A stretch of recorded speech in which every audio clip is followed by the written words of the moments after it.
Totalitarismo. El totalitarismo es un sistema de gobierno y una práctica política cuyo principio fundamental es el ejercicio absoluto y sin restricciones del poder por parte del Estado de una nación.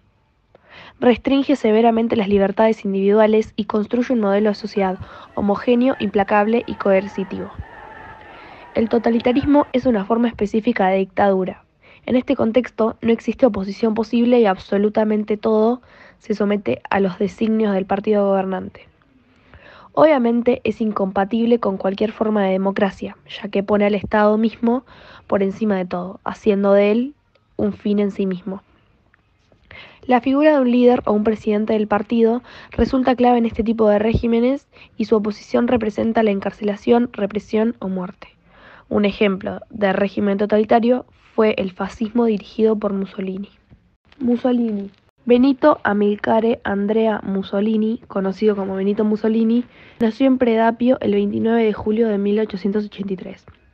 Fue un político, militar y dictador italiano, líder del Partido Nacional Fascista y del Partido Fascista Republicano, y presidente del Consejo de Ministros Reales de Italia desde 1922 hasta 1943. Posteriormente fue duce de la República Social Italiana desde 1943 hasta 1945. Mussolini estableció un régimen totalitario durante el periodo conocido como fascismo italiano, bajo el beneplácito del rey Víctor Manuel III, hasta su colapso en la Segunda Guerra Mundial. El fascismo italiano tuvo lugar a partir de 1922 en Italia. Era un régimen militar, antiparlamentario, antidemocrático, nacionalista y con tendencias imperialistas. Mussolini se convirtió en el líder dictador que ejerció la violencia, cerró el parlamento en 1925 y mantuvo un sistema económico corporativista. Su mandato cayó en 1943, dejando 460.000 muertos, casi 1.000.000 de heridos y 530.000 prisioneros. Apenas estalló la guerra en Europa en 1914, Italia se mantuvo neutral. Mussolini quería que su país se uniera a la guerra, lo que lo enfrentó al Partido Socialista Italiano, que le expulsó por su defensa al evento. En respuesta, formó su propio movimiento político, las Fases de Acción Revolucionaria, cuyo objetivo era fomentar la entrada en el conflicto bélico. Finalmente, Italia se unió a la contienda en 1915. Mussolini estaba cada vez más convencido de que la sociedad no debería organizarse según la clase social o la afiliación política, sino en torno a una fuerte identidad nacional. Creía que solo un dictador despiadado y energético podría hacer una limpieza de Italia y regresarla a su potencial de promesa nacional. Mussolini no estaba solo. Tras la guerra, muchos italianos estaban disgustados por el Tratado de Versalles. Consideraban que el tratado, que repartía el territorio de las naciones agresoras, no respetaba a Italia al concederle tan poco terreno. Esta victoria mutilada marcaría el futuro de Italia.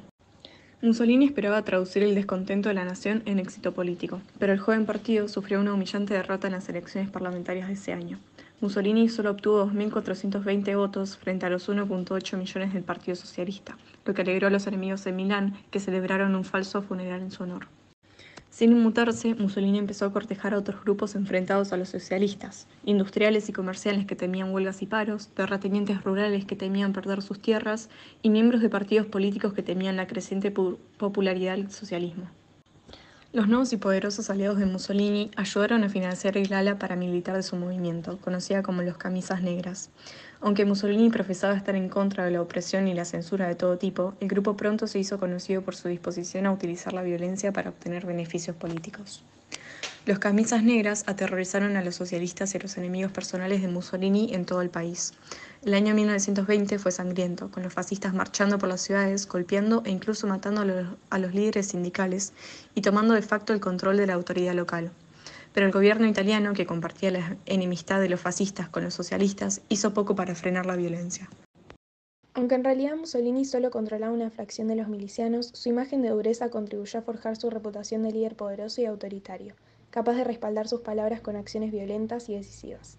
Conocido como el Duque, ejercía una poderosa influencia sobre los italianos, seduciéndolos con su encanto personal y su retórica persuasiva.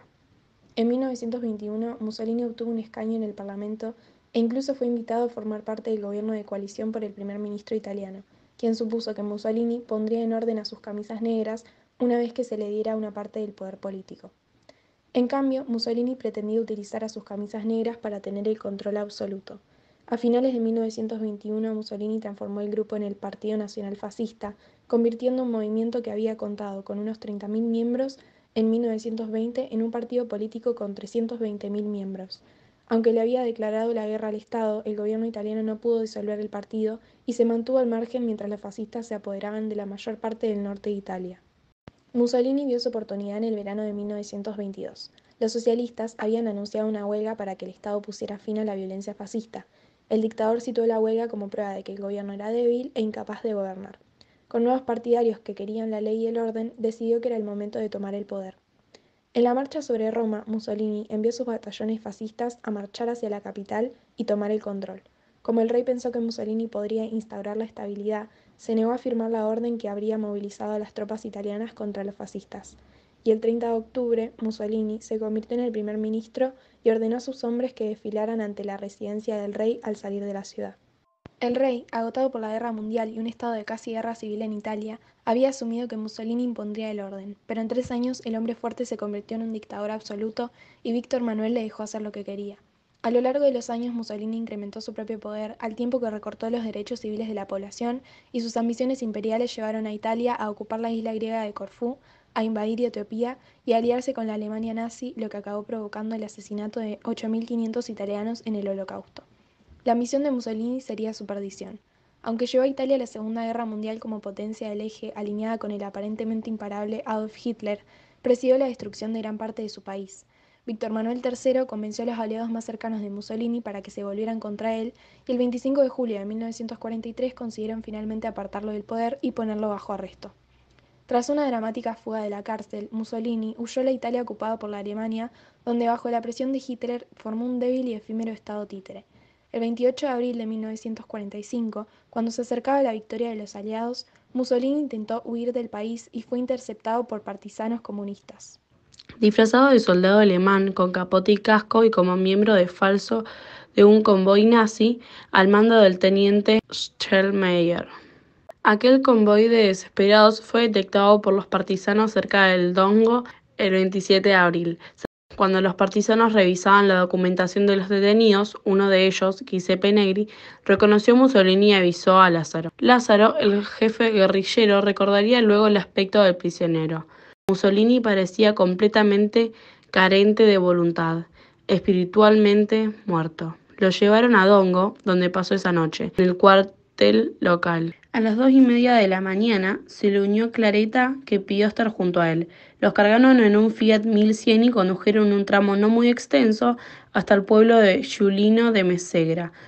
Le dijeron a Mussolini y a Petacci que bajaran y se pararan frente al muro de la villa. Audicio les disparó a las 4:10 de la tarde con una metralleta que le prestó Moretti. En la misma noche del 28 de abril, los cadáveres de Mussolini, Petacci y el resto de los jefes fascistas fusilados fueron cargados en camiones y llevados hacia el sur a Milán. En las primeras horas del 29, los cuerpos fueron arrojados a la Piazzale del Loreto, una explanada vecina a la principal estación de trenes. A las 9 de la mañana, una multitud se dedicó a bajarlos. Los lapidaron, balearon, escupieron y patearon. Luego los colgaron boca abajo con ganchos de carnicero aferrados al marco de la viga metálica de una estación de servicio en construcción de la Standard Oil. Así quedaron expuestos por horas Nicola Bombacci, Mussolini, Petacci, Alessandro Pavolini y Achille Streis. Hasta que a las 2 de la tarde las autoridades militares americanas que habían llegado a la ciudad ordenaron que los cuerpos fueran descongelados y llevados a la morgue. Mussolini fue enterrado en la tumba sin nombre en el cementerio mayor de Musocco, al norte de Milán.